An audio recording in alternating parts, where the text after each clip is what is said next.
Hi, fellow birdies, and welcome to another edition of, well, Charles's Writing Eating Show. It's good to see you again. How have you been?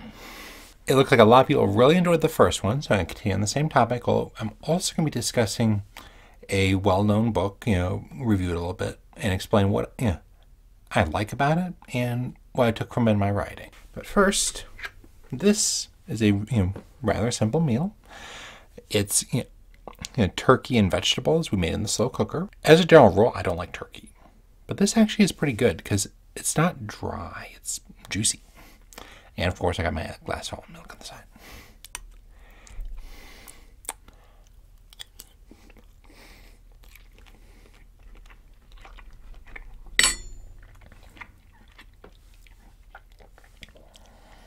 Now, that book that I'm going to review is Game of Thrones.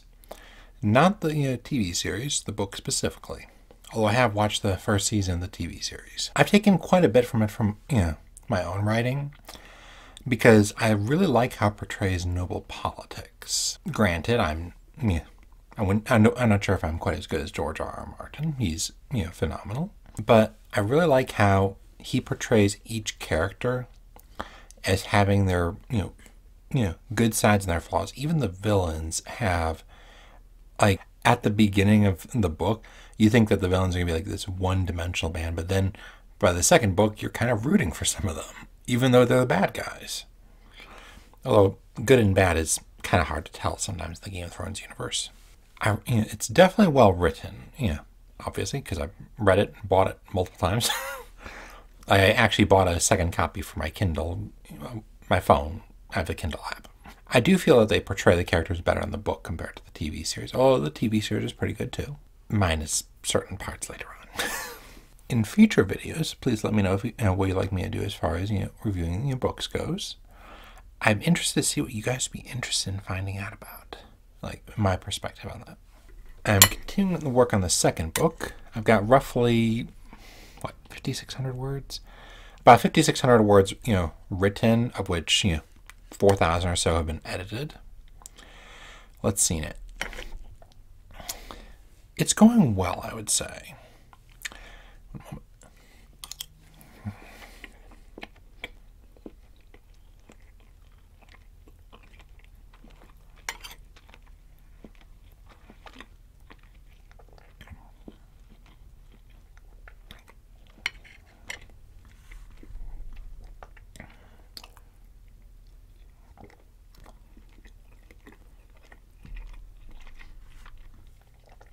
That was a big piece of turkey.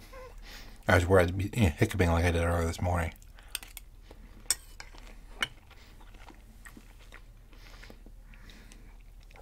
Now, I'm planning, and by the time you've seen this, I'll have met with my writing coach yesterday on Father's Day. Or actually, tomorrow is Father's Day. Although we're celebrating today, along with my dad's birthday. And Evan's birthday, although it's not his birthday, but he wanted to celebrate it anyway.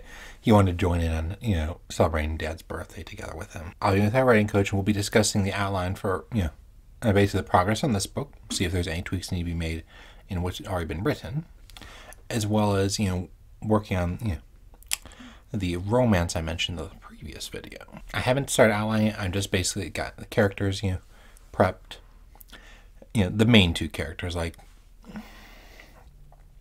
because in a romance, I feel that the main focus and the most important people there are the main two characters. Or more if there's like a, polyamory or something like that, I suppose.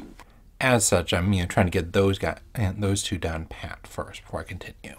One of the things I did before I continued on my second book was, after the first book, I waited a couple months, so I could be reading through my book with fresh eyes, because let me tell you, I read through my book about 5 times in the few months before publishing to make sure I didn't miss any details.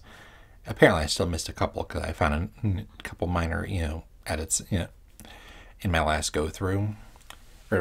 But I think I got the vast majority of them.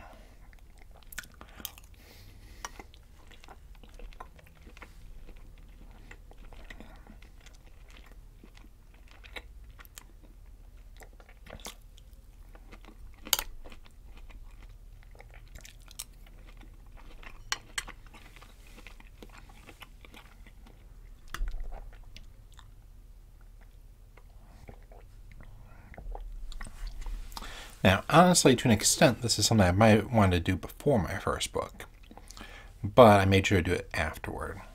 I created a character Bible, although not just characters, but also for plots.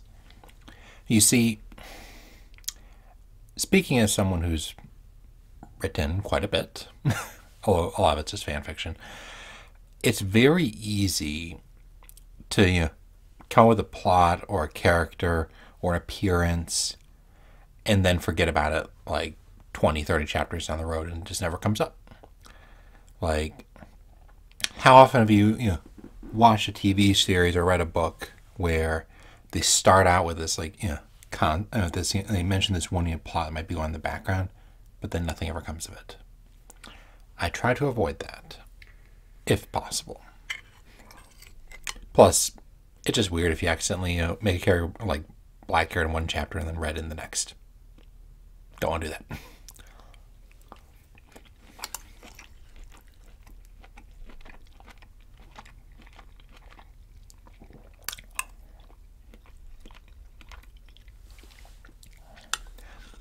Additionally, I want to do it for plots as well because, well, I kind of mentioned this before.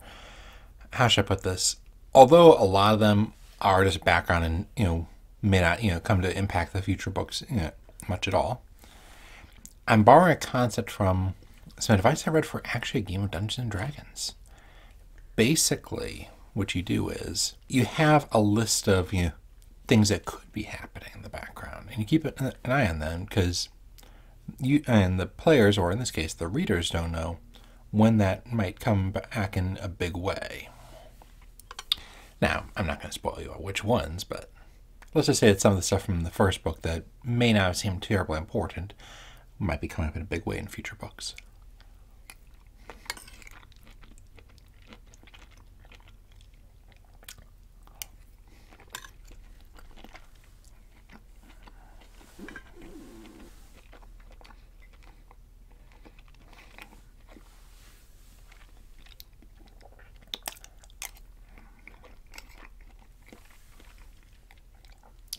Now, speaking of my progress on writing, I'm now up to an hour and 10 minutes, I believe, actually be an hour and 11 minutes as of today, per day.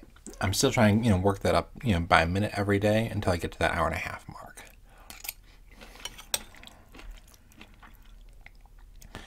Now, right now, I only have the one project to work on, but hopefully I'll be bumping it up to 2 or 3 in the next, a couple days at this point.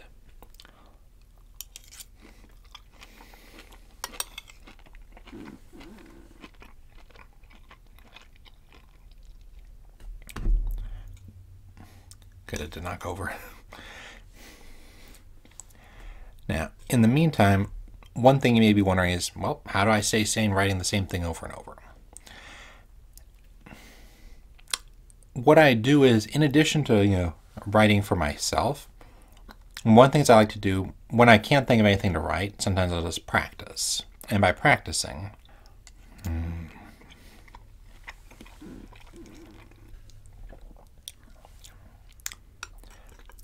this is a little bit complicated, so I'm going to go into a little bit of a story here.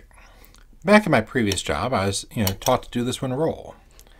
And basically the person showed me how to do it, and I didn't do a very good job.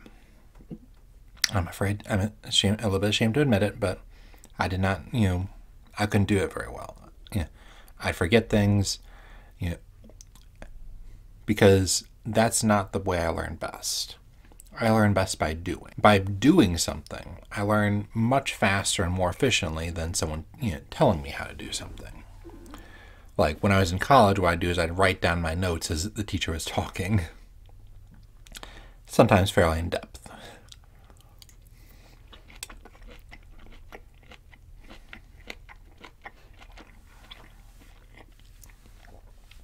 And when I wasn't writing, I'd be taking advantage of my pretty darn quick reading speed to just read through it.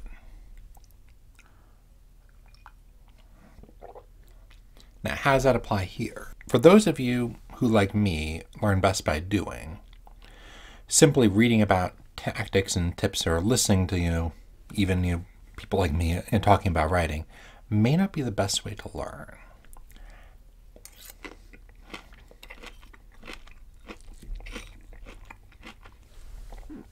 what I did was I've taken a story written by my writing coach, and I've simply been copying it down word for word, like letter by letter, word by word, punctuation mark by punctuation mark.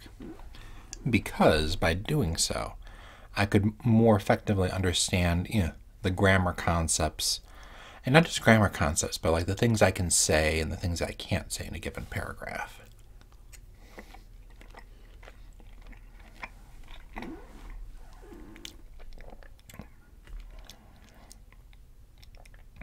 Like, for example, one thing I used to do before he explained to me otherwise is I'd say, like, she seemed angry. She seemed, unhappy, or, it seemed like the, scent of, rose petals in the air. But it's better to be more decisive on that. And by doing as he does, I've learned to be, it's not just that, he's angry. It's not that he seems angry. He is angry, at least as far as the character knows, which is as far as the reader knows.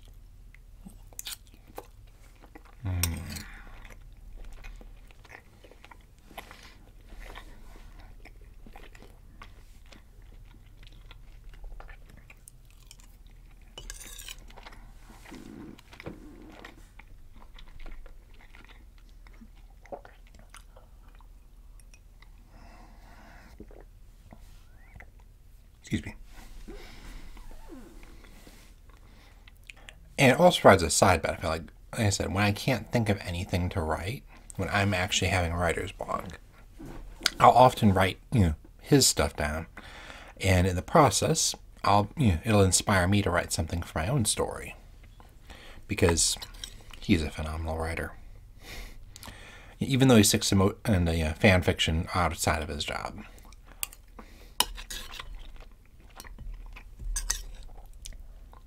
He does a quality that a lot of professional authors, I think, would be could be encouraged to match.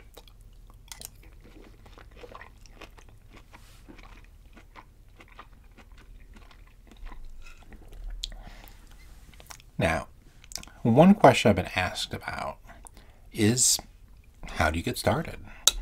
How do you become a writer?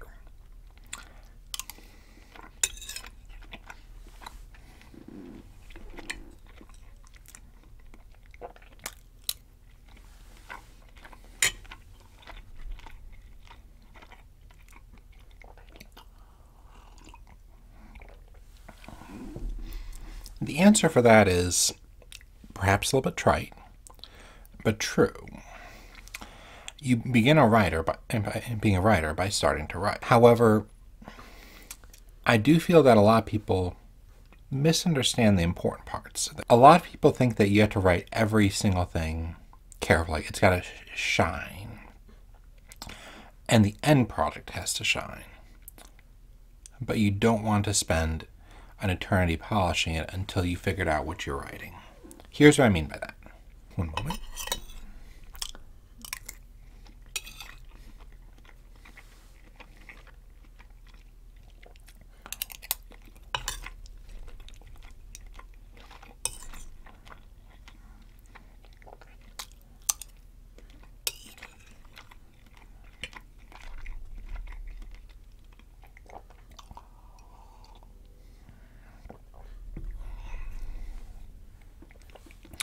A long time ago, I was writing a fan fiction story. It was about a confrontation between two people, meant to be nothing more than a simple one-shot. A few thousand words. No bigger than a chapter of most novels you've read. I got very into trying to make it as good as I could. So what ended up happening is I wrote about the first 500 words, I polished them, carefully wrote them out, polished them again, and made sure each individual word shined. And then guess what happened?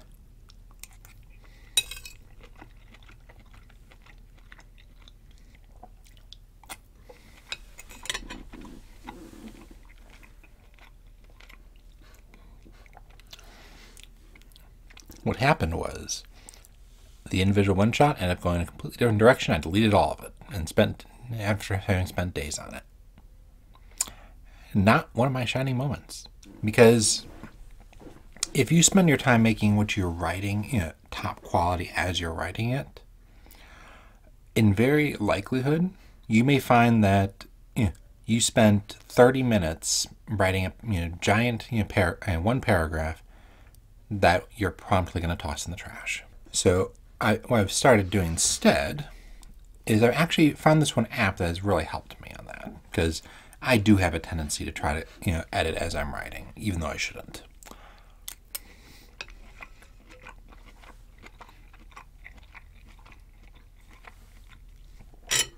It's called ilys.com. It's a website, actually. Well, I think they do have an app. Yeah. Do they? No, they don't have an app. It's designed for the desktop. What am I thinking? What it does is, as you're writing it, one, does not let you see what you wrote previously. You can only see one letter at a time. And you cannot delete until you finish writing.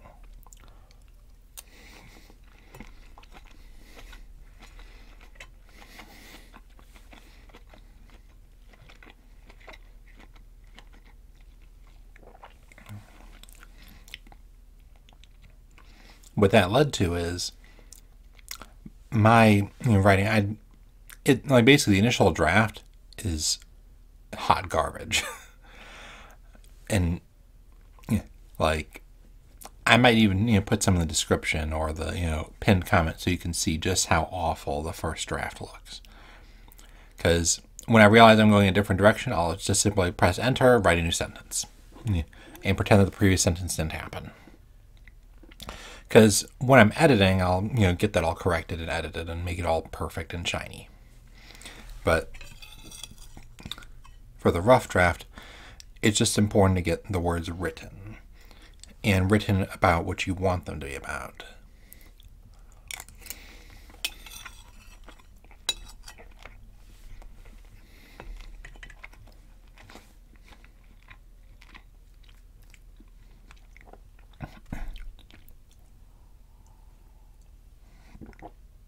To answer that question again of if you're a new writer, if you want to be a new writer, what do you do? My advice to you would be get your favorite typing application, whether it be on your phone, on your laptop, on your desktop computer, a tablet. I've used all those minus a tablet. Turn it on and close your eyes and start writing. Because if you spend that time that you should be spending writing, what's going to happen, on making that first draft really good, ironically, you may never finish that first draft.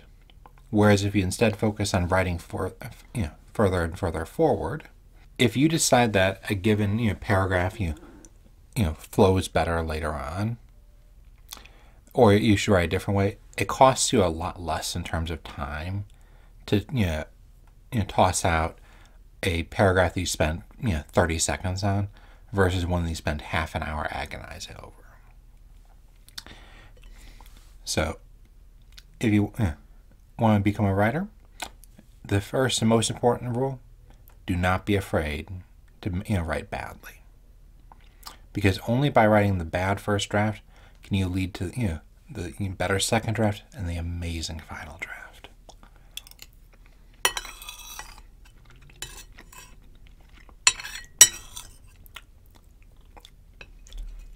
Now, that's all the time we have for today.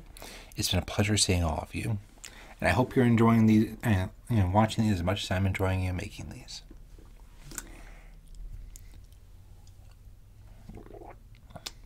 Farewell, and have a great day.